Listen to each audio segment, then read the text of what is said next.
Assalamualaikum warahmatullahi wabarakatuh. Perkenalkan, nama saya Dwi Rizky Setia dengan NIM 2118839. Pada kali ini, saya akan mempresentasikan materi mengenai atau yang berjudul sintetis polimer, yaitu pada senyawa polimer akrylonitril benzen stiren atau yang biasa dikenal ABS. Untuk memenuhi salah satu tugas dari mata kuliah kimia polimer, maka dari itu, izinkan saya untuk memaparkan materi tersebut. Oke, sebelum kita membahas bagaimana sintetis polimer pada ABS itu sendiri, kita harus tahu apa sih itu ABS. ABS atau yang biasa kita kenal dengan akrylonitril butadiene stiren adalah sejenis kopolimer yang tersusun dari beberapa monomer pembentuk. ABS juga berasal dari akrylonitril, butadiene, dan stiren. Akrylonitril itu sendiri adalah monomer sintetis yang bersifat stabil terhadap panas, tahan terhadap bahan kimia, dan memiliki kekuatan yang tinggi. Nah, butadiene mempunyai sifat ketahanan yang pukul dan sifat kekerasan atau toughness. Sedangkan stiren yaitu bersifat kaku atau rigidity dan mudah untuk diproses. Nah, selanjutnya ada sifat dan karakteristik dari ABS itu sendiri.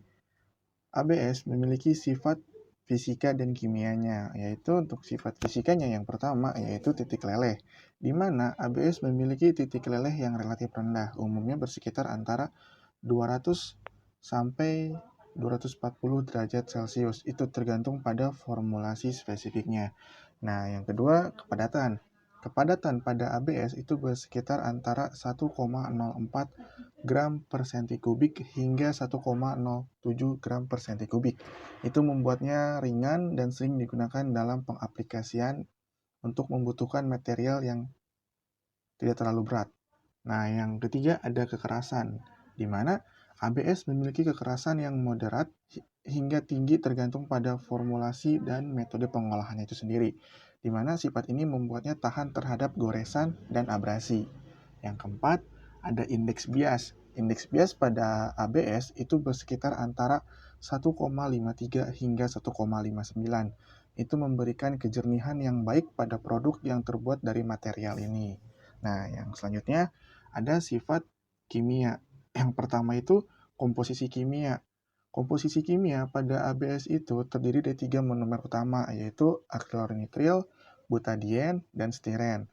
Proporsi ini relatif dari ketiga monomer ini dapat mempengaruhi sifat kimia dan fisika dari ABS. Nah, yang kedua ada stabilitas kimia, yaitu ABS pada umumnya stabil terhadap bahan kimia umum dapat korosi. Makanya meskipun dia dapat tahan terhadap bahan kimia tertentu, tapi dia dapat divariasikan tergantung dari komposisi spesifiknya itu sendiri. Nah, yang ketiga ada kelarutan, di mana ABS dapat larut atau bercampur dengan sejumlah pelarut organik tertentu seperti aseton, kloroform, dan etil asetat. Nah, berikutnya ada karakteristik ABS, yaitu yang pertama ada ketahanan panas, di mana ABS tahan terhadap panas dan memiliki titik leleh yang tinggi. Kedua, ada ketahanan kimia, di mana ABS tahan terhadap bahan kimia dan stabil pada suhu tinggi. Yang ketiga ada higroskopis, di mana ABS memiliki sifat higroskopis yang berarti dia dapat menyerap dan melepas air sesuai dengan kondisi lingkungannya.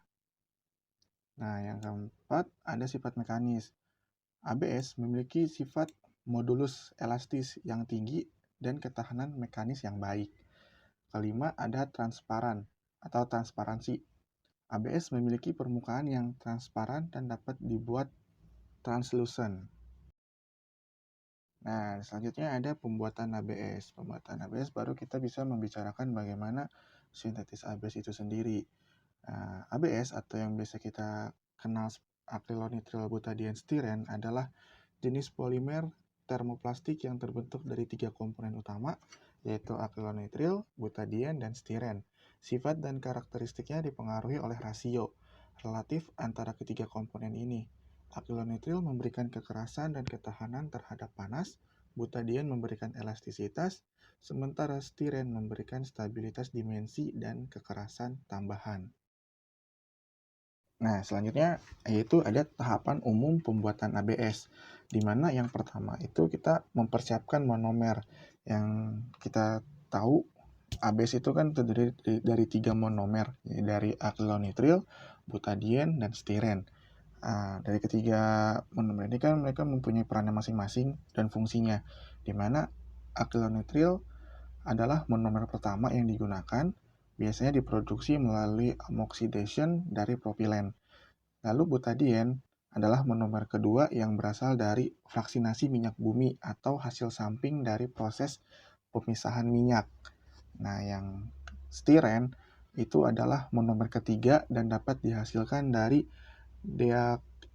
dealkilasi etilbenzena. Yang kedua, polimerisasi. Dari monomer akrilonitril, butadien, dan stiren dicampur dalam perbandingan yang sesuai dan diinisiasi oleh zat pengkatalisis. Proses polimerisasi ini dilakukan dengan metode injeksi, ekstruksi, dan pengecoran. Nah, selanjutnya yang ketiga, kopolimerisasi. Proses ini berlangsung ketika monomer bereaksi bersama-sama membentuk rantai polimer ABS. Nah, yang keempat, ada terminasi dan stabilisasi, di mana reaksi polimerisasi dihentikan ketika mencapai tingkat panjang rantai yang diinginkan, dan stabilizer atau aditif lainnya ditambahkan untuk mengikat sifat-sifat mekanis dan thermal ABS. Yang kelima, ada pemrosesan, di mana ABS dalam bentuk granul atau serbuk kemudian diolah melalui proses etruksi untuk membentuk lembaran atau bentuk lainnya sesuai kebutuhan. Yang keenam, ada pemrosesan tambahan atau opsional, di mana ABS dapat diproses lebih lanjut dengan teknik seperti injeksi molding, blow molding, atau thermoforming untuk membuat produk jadi. Nah, yang ketujuh ada pengujian dan pengemasan, di mana produk ABS kemudian diuji dan dipastikan memenuhi standar kualitas yang ditetapkan.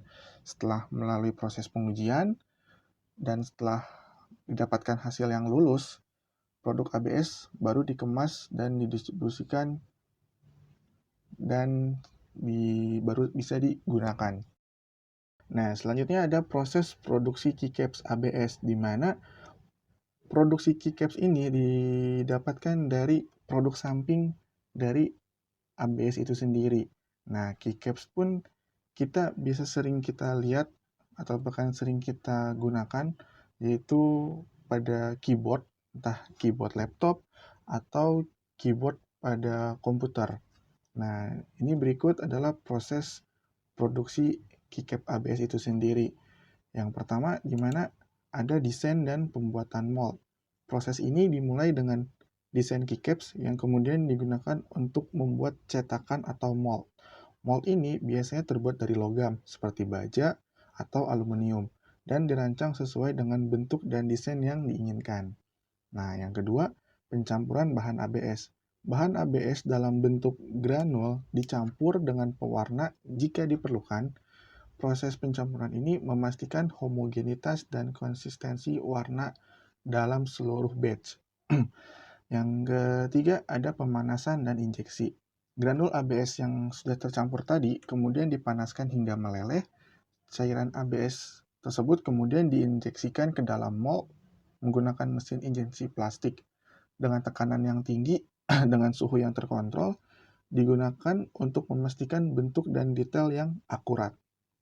Lalu yang keempat, ada pendinginan dan pengerasan. Nah, setelah diinjeksi tadi, keycaps dibiarkan mendingin di dalam mold untuk mengatasi sifat termoplastik ABS. Nah, proses ini membantu keycaps untuk mempertahankan bentuk dan kekerasannya. Lalu yang selanjutnya, ada pemisahan dari mold. Nah, setelah keycaps telah cukup dingin dan keras di dalam mold, lalu mold dibuka dan keycaps dipisahkan dari cetakan. Nah, yang keenam ada penyelesaian permukaan, di mana keycaps dapat menjalani tahap penyelesaian permukaan untuk memberikan sentuhan akhir. Nah, ini memungkinkan melibatkan proses seperti penghalusan permukaan, polishing, atau pemberian lapisan pelindung untuk meningkatkan tampilan dan keamanan dari keycaps itu sendiri. Nah, yang ketujuh ada pengecekan kualitas, di mana setiap keycaps diperiksa untuk memastikan kualitasnya. Nah, pengecekan ini melibatkan dari visual dan memastikan tidak ada yang cacat seperti gelembung udara, atau ketidaksempurnaan permukaan lainnya. Jadi benar-benar sempurna, tidak boleh ada yang cacat. Lalu selanjutnya ada packing dan distribusi. Nah, keycaps yang telah lulus dari pemeriksaan kualitas sebelumnya itu dikemas dan siap didistribusikan. Dan mereka biasanya mengirimkan ke produsen keyboard atau pabrik lainnya untuk montes pada papan ketik.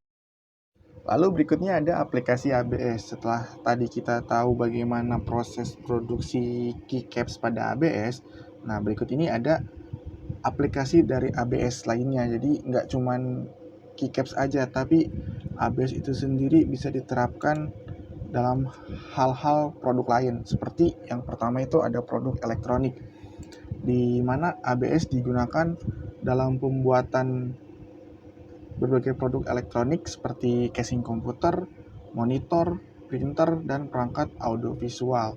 Nah, sifat isolasi listrik yang baik dan berkelanjutan pemrosesan membuatnya sangat cocok untuk aplikasi ini. Nah, yang berikutnya ada perangkat rumah tangga. Selain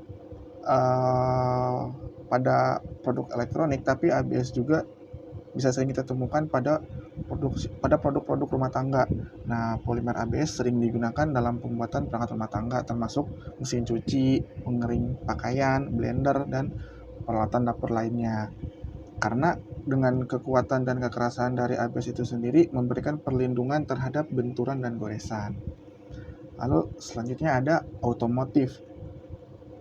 ABS digunakan dalam industri otomotif itu untuk pembuatan berbagai komponen, termasuknya salah satunya adalah panel interior, dashboard, dan berbagai elemen eksterior lainnya. Dengan kekuatan, kekerasan, dan ketahanan terhadap suhu, itu membuatnya cocok dalam pengaplikasiannya di otomotif. Nah, yang berikutnya ada alat kesehatan, di mana ABS digunakan juga dalam pembuatan berbagai peralatan medis dan alat kesehatan. Salah satunya casing peralatan diagnostik, lalu alat bantu jalan, dan peralatan lainnya. Dengan beberapa formulasi ABS tersebut dirancang dengan biokompatibilitas yang tinggi untuk aplikasi medis tertentu. Lalu berikutnya ada komponen mesin. ABS juga sering digunakan dalam pembuatan komponen-komponen mesin yang tidak memerlukan kekuatan dan ketahanan yang sangat tinggi. Contohnya itu seperti roda gigi, engsel, dan bagian mekanis lainnya. Lalu berikutnya ada daur ulang ABS, di mana ABS bisa didaur ulang karena merupakan polimer yang termoplastik, yang berarti dapat dilelehkan dan dicetak ulang tanpa mengalami degradasi kualitas yang signifikan. Nah, berikut adalah proses daur ulang ABS. Yang pertama yaitu dengan pengumpulan dan pemilahan. Produk ABS yang tidak terpakai atau limbah ABS dikumpulkan dan dipilih dari limbah lainnya. Pemilihan ini penting untuk memastikan bahwa hanya bahan ABS yang dimasukkan ke dalam proses daur ulang. Lalu ada penghancuran atau pemotongan, di mana produk ABS yang sudah dikumpulkan sebelumnya kemudian dihancurkan dan dipotong-potong menjadi ukuran yang lebih kecil. Dengan proses tersebut membantu mempersiapkan bahan untuk tahap selanjutnya dalam daur ulang. Yang berikutnya ada pembersihan dan penghapusan kontaminan, di mana ABS yang sudah dipotong-potong kecil-kecil tadi kemudian dibersihkan dari kontaminan seperti cat, pelabelan, atau bahan lain yang mungkin ada pada produk ABS sebelumnya tadi. Nah, dengan pembersihan ini penting untuk memastikan kualitas daur ulang yang baik. Lalu berikutnya ada proses pencampuran dan peleburan. ABS yang telah dipotong dan dibersihkan kemudian kita campurkan dengan bahan ABS yang baru atau bahan daur ulang ABS lainnya dalam jumlah yang sesuai. Dengan campuran ini, maka akan terjadi peleburan menjadi bentuk yang dapat digunakan untuk proses selanjutnya. Nah, yang berikutnya ada etruksi atau pencetakan injeksi, di mana bahan ABS yang telah dilebur dapat dijalankan melalui mesin ekstruksi untuk membentuk bentuk seperti batang atau lembaran. Nah, selain itu, ABS juga didaur ulang dan digunakan dalam proses pencetakan injeksi untuk membentuk produk-produk baru. Dan berikutnya ada pemrosesan ulang, di mana daur ulang ABS dapat diolah kembali melalui proses yang serupa dengan bahan ABS baru. Proses ini melibatkan pengulangan langkah-langkah seperti campuran, peleburan, dan pembentukan produk.